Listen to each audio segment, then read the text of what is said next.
से लोग वोट से वोट बने, तब लोकतंत्र का सिस्टम, मतदाता जुड़ते जाए बने तब ऐसा नया कनेक्शन, मतदाता जंक्शन, हैशटैग मतदाता जंक्शन, मतदाता जंक्शन, हैशटैग मतदाता जंक्शन। मतदाता जंक्शन के सभी श्रोताओं को भारत का नमस्कार। और मैं भारती अपनी एक छोटी सी कविता के साथ आप सबका स्वागत करती हूँ। कविता? हाँ भारत, जैसे ही मुझे आज के शो के टॉपिक की जानकारी मिली ना, कुछ ख्याल मेरे दिल दिमाग में उमड़ने लगे। अच्छा। और फिर मैंने उसे कविता में ढालने का फैसला कर लिया। मेरी इस कविता में भावनाएं हैं, संदेश है, कर्तव्य है, और मेरी कविता आज के शो की थीम से ही तो जुड़ी है। अगर ऐसी बात है तो फिर जल्दी सुनाओ। तो चलो गौर से सुनो मेरी कविता। जी सुनाओ।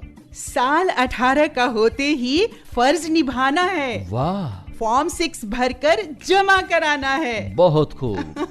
वोटर बनना बहुत जरूरी है, इसे ध्यान में रखना है।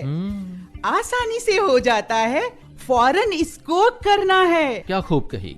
बैठे बैठे मोबाइल से भी कर सकते हैं आप। अच्छा। निर्वाचन आयोग ने खूब बनाया वोटर हेल्पलाइन ऐप। क्या बात कही, क्या खूब कही। वाह वाह भारती बिटिया।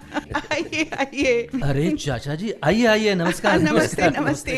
तुम्हारी कविता तो वाकई शानदार है। Thank you. लगता है ये कविता हमारे आज के टॉपिक यानी मतदाता पंजीकरण की जरूरत की तरफ आपका इशारा भी है। कविता की तारीफ का शुक्रिया चाचा जी। कविता की खूबसूरती तो इसी में है ना, कि बिना कहे बात समझ में आ जाए। और जो थोड़ा बहुत समझना बाकी रह गया है ना भारत, उसे समझना आपका काम है। बस कल्पना का इंतजार है, वो आ जाए तो शो शुरू किया जाए। हाँ। बस कल्पना पास के कॉलेज के छात्रों को मतदाता बनने के लिए पंजीकरण से जुड़ी जरूरी बातें बताने गई है बच्चों। हम लोग काम की बात शुरू करें, वो जल्दी ही शो से जुड़ जाएगी। ठीक है चुनावी चाचा जी। तो आज का हमारा टॉपिक है मतदाता पंजीकरण यानी वोटर रजिस्ट्रेशन। और दोस्तों, मतदाता पंजीकरण से जुड़ी जानकारी आपको विभिन्न डिजिटल माध्यमों से मिल सकती है। एक वेब एड्रेस नोट कर लीजिए, www.nvsp.in। इसके अलावा आप अपने मोबाइल पर वोटर हेल्पलाइन ऐप भी डाउनलोड कर सकते हैं जी, जिससे आप सुविधाजनक तरीके से मतदाता के रूप में अपने आप को रजिस्टर भी कर सकते हैं। लो, वेब एड्रेस और ऐप की बात हुई ना बच्चों, तो आ गई देखो हमारी कल्पना बिटिया भी। आइए आइए। कैसी रही तुम्हारी कॉलेज की यात्रा? हाँ, बहुत बहुत अच्छी। लेकिन सबसे पहले आप लोग स्वीकार करिए मेरा नमस्कार। नमस्कार नमस्कार। कॉलेज में ना मतदाता पंजीकरण की एक छोटी सी कार्यशाला थी। अच्छा, ये तो मुझे बता के ही गई थी तुम। तो कैसा रहा रिस्पॉन्स हमारे युवाओं का? बहुत ही उत्साहित थे, उनमें उत्सुकता थी, एनर्जी थी, और वो मतदाता बनने के लिए जानकारी पाने में बहुत ज्यादा इंटरेस्टेड थे। तो कल्पना, आपने छात्रों की जिज्ञासा का समाधान कर दिया ना? ओहो, बिल्कुल भारत। जरा अपने सुनने वाले को भी तो बता दो कल्पना। अरे भाई, इतनी जल्दी क्या है? बताएगी हमारी कल्पना बिटिया, पर इस संदेश गीत को सुनने के बाद। हम लोकतंत्र के भाग्य विधाता मतदाता, कर्तव्य निभाना हमको अपना है आता, अपने अधिकार की शक्ति का एहसास हमें, अपने अधिकार की शक्ति का एहसास हमें, इस जिम्मेदारी से अपना गहरा नाता, मतदाता भाग्य विधाता, मतदाता मतदाता भाग्य विधाता, मतदाता मतदाता। तो दोस्तों, इस संगीतमय ब्रेक के बाद आ जाते हैं फिर से प्रोग्राम की पटरी पर। जी, सबसे पहले आपको बता दें कि ये मतदाता पंजीकरण होता क्या है। जैसा कि नाम से ही जाहिर हो रहा है, मतदाता पंजीकरण यानी वोटर रजिस्ट्रेशन वो प्रक्रिया है जिसके जरिए देश की मतदाता सूची में आपका नाम दर्ज होता है। इसके लिए आप जैसे ही 18 वर्ष के हों या होने वाले हों, अर्थात 17 वर्ष के बाद की आयु में हो, अपना आवेदन कर सकते हैं। और मतदाता पंजीकरण के लिए आपका भारतीय नागरिक होना आवश्यक है। और युवा साथियों, अगर आप 17 साल की आयु पूरी कर चुके हैं तो भी आप पंजीकरण के लिए आवेदन कर सकते हैं। हालांकि वोटर लिस्ट में आपका नाम 18 साल पूरे होने पर ही जुड़ेगा, लेकिन उसके लिए आपको फिर से आवेदन नहीं करना होगा। निर्वाचन आयोग आपके द्वारा 17 वर्ष पूर्ण होने के बाद भरे फॉर्म 6 के आवेदन को ही अपने आप मान्य कर देगा। सबसे सुविधाजनक बात तो ये हो गई है कि मतदाता पंजीकरण के लिए वर्ष में 4 तिथियां तय कर दी गई हैं, जी जो हर वर्ष 1 जनवरी, 1 अप्रैल, 1 जुलाई और 1 अक्टूबर निश्चित की गई हैं। यानी अगर आप 18 वर्ष के जिन भी तारीखों के पहले हो जाएंगे तो आप बताई गई अगली तिथियों में मतदाता के रूप में पंजीकृत हो सकते हैं, यानी रजिस्टर्ड हो सकते हैं। भारती, ये जानकारी तो बड़े काम की है। हाँ, वोटर लिस्ट को ही मतदाता सूची कहते हैं भारत, और इसमें नाम जुड़ते ही आप देश के वोटर हो जाते हैं। और भारत, एक बात बताऊं, कॉलेज में तो एक छात्र ने मुझसे पूछा था कि कौन सा फॉर्म भरना है, किस साइट पर भरना है या भरकर किस अधिकारी से संपर्क करना है। तो कल्पना, आपने तो अच्छी तरह से समझा दिया होगा ना उन्हें। मैंने बता दिया कि पहली बार यानी नए मतदाता के रूप में जब वो पंजीकृत होते हैं उसके लिए फॉर्म 6 की जरूरत होती है। फॉर्म 6 निर्वाचन आयोग की वेबसाइट nvsp.in से या वोटर हेल्पलाइन ऐप से डाउनलोड किया जा सकता है। बिल्कुल। कल्पना, कल इसी मतदाता पंजीकरण की जानकारी देने के लिए मैं एक गांव गया था। अच्छा। तो वहां कई नौजवानों ने कहा कि उनके पास इंटरनेट की सुविधा नहीं है। तो ऐसी स्थिति में आप अपने निर्वाचन क्षेत्र के बूथ लेवल अधिकारी से फॉर्म 6 लेकर उसे भरकर वापस उन्हें ही दे सकते हैं। बिल्कुल बिल्कुल। इस प्रकार चुनाव आयोग ने ऑनलाइन वोटर रजिस्ट्रेशन के साथ साथ ऑफलाइन मतदाता पंजीकरण की व्यवस्था भी की है। इससे पढ़े लिखे या जो पढ़े लिखे नहीं हैं, वो सब वोटर लिस्ट में नाम जुड़वा सकते हैं। और चाचा जी, ऑफलाइन रजिस्ट्रेशन में भी तो कोई तामझाम नहीं है ना। हाँ। मतदाता पंजीकरण का फॉर्म 6 निर्वाचक रजिस्ट्रीकरण अधिकारी या बूथ स्तर के अधिकारी से लीजिए और फिर उसे भरकर उनके पास जमा करवा दीजिए। आपका नाम खुद ब खुद मतदाता सूची में जुड़ जाएगा। क्या बात। हाँ, यही बात मैंने भी वहाँ बताई थी बिटिया। कल्पना और चाचा जी, आप दोनों की चर्चा में क्या कोई और भी कुछ प्रश्न उठे थे? भारत, एक छात्रा तो ये जानना चाहती थी कि उसे इस बात की खबर कहाँ से मिलेगी कि मतदाता पंजीकरण हो रहा है या नहीं। और क्या जनता तक ये सारी जानकारी पहुँचाने के लिए चुनाव आयोग किसी तरह का स्पेशल कैंप लगाता है? अच्छा, ये भी प्रश्न था। हाँ, और एक दूसरे छात्र ने तो ये भी पूछा कि अगर नाम या पता में किसी तरह की कोई गलती हो जाती है तो उसे कैसे दुरुस्त किया जा सकता है। मतलब हर तरह के सवाल थे। वाह वाह वाह, इन प्रश्नों को सुनकर लग रहा है कि वाकई हमारे देश के युवा मतदाता बनने के लिए बहुत जागरूक हैं। बिल्कुल ही, और कुछ ऐसी सीधी जानकारी दे रहे हैं चुनाव आयोग में उप निर्वाचन आयुक्त श्री हृदेश कुमार जी।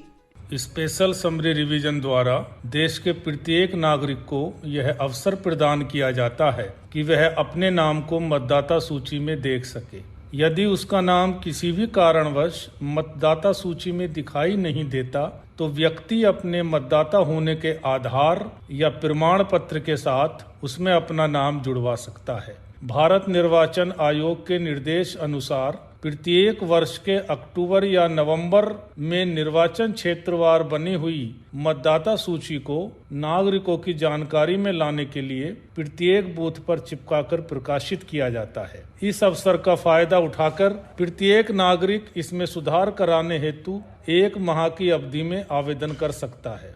ध्यान रखने की बात है कि इस अवधि में 17 वर्ष की आयु पूर्ण कर चुके सभी युवा जिनकी उम्र 18 वर्ष की होने वाली है, वे भी अपना नाम मतदाता बनने के लिए फॉर्म 6 भरकर आवेदन पत्र दे सकते हैं। जिस भी तारीख को उनकी आयु 18 वर्ष की हो जाएगी, उसके अगली तिमाही में मतदाता सूची में नाम शामिल कर लिया जाएगा। उन्हें दोबारा फॉर्म नहीं भरना पड़ेगा। आयोग की पूरी कोशिश रहती है कि देश के हर वयस्क नागरिक का मतदाता सूची में नाम रहे और इस सूची में कोई गलती न हो। इससे एपिक कार्ड मिलने और मतदान के दिन वोट करने में प्रत्येक वोटर को सुविधा रहती है। धन्यवाद हृदयेश जी। उम्मीद नहीं बल्कि पूरा विश्वास है कि आपकी बात से उन लोगों को बहुत मदद मिलेगी जो पहली बार मतदाता पंजीकरण कराकर अपना नाम जुड़वाना चाहते हैं मतदाता सूची में। क्यों चाचा जी? सही कहा तुमने, और ये बात ध्यान में रखनी बहुत जरूरी है कि लोकतंत्र की इमारत में प्रवेश की पहली और सबसे पहली सीढ़ी वोटर रजिस्ट्रेशन की ही होती है। बिल्कुल सही कहा।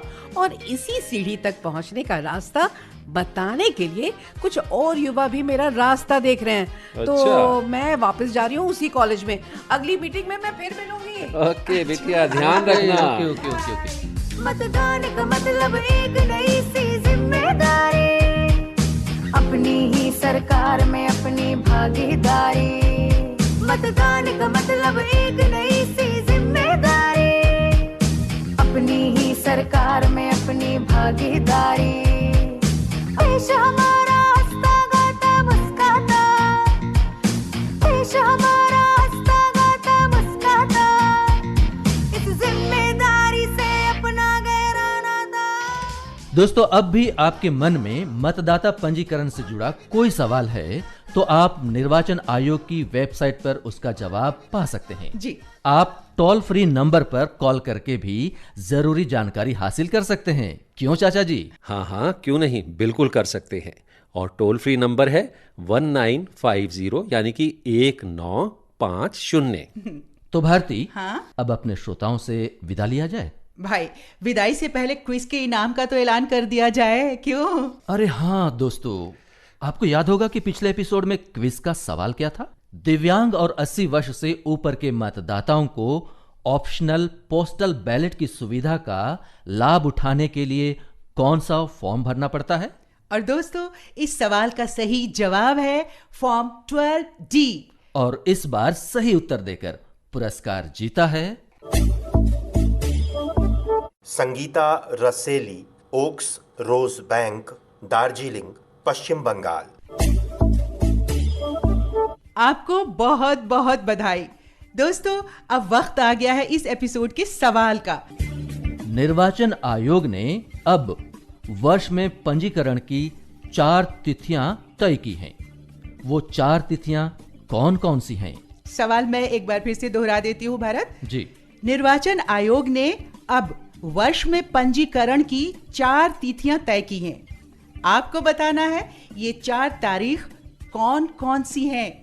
हमारा व्हाट्सएप नंबर है 9999031950। तो दोस्तों, आप इस नंबर पर अपना जवाब सोमवार तक जरूर भेज दीजिएगा। और हमें विदा लेने की दीजिए अनुमति। क्यों चाचा जी? अब तो अनुमति लेने में कोई दिक्कत तो नहीं है ना चाचा जी? नहीं बेटा नहीं, अब तो चल सकते हैं। अरे रुकिए रुकिए रुकिए। अरे अब क्या रह गया? चाचा जी, आज मतदाता पंजीकरण को लेकर हमने अपने श्रोताओं के साथ जो जानकारी शेयर की है ना, उसी के साथ तत्व को मैंने एक शेर में ढाल दिया है। शेर? शुरू में कविता और आखिर में शेर? हाँ भारत, स्वीट डिश के तौर पर शेर। इस मतदाता पंजीकरण का असली मर्म 2 पंक्तियों में आप सब सुनिए। इरशाद। मतदाता पंजीकरण से लोकतंत्र का है सीधा वास्ता। इसी से जुड़ने पर खुलता है वोट देने का रास्ता। वाह वाह वाह वाह। भारती, ये शेर है या कविता? क्या? अरे शेर कहो या फिर कविता, असली चीज है भाव। शेर के खाल में कविता सुनाने के लिए बहुत बहुत धन्यवाद। चुनावी चाचा, जरूरी जानकारी देने के लिए आपका भी धन्यवाद। और मतदाता जंक्शन के श्रोताओं, मतदाता जंक्शन की पूरी टीम की तरफ से आप सबको नमस्कार। जब जुड़े लोग से लोग, वोट से वोट बने, तब लोकतंत्र का सिस्टम मतदाता जुड़ते जाए बने, तब ऐसा नया कनेक्शन। मतदाता जंक्शन, हैशटैग मतदाता जंक्शन, मतदाता जंक्शन, हैशटैग मतदाता जंक्शन।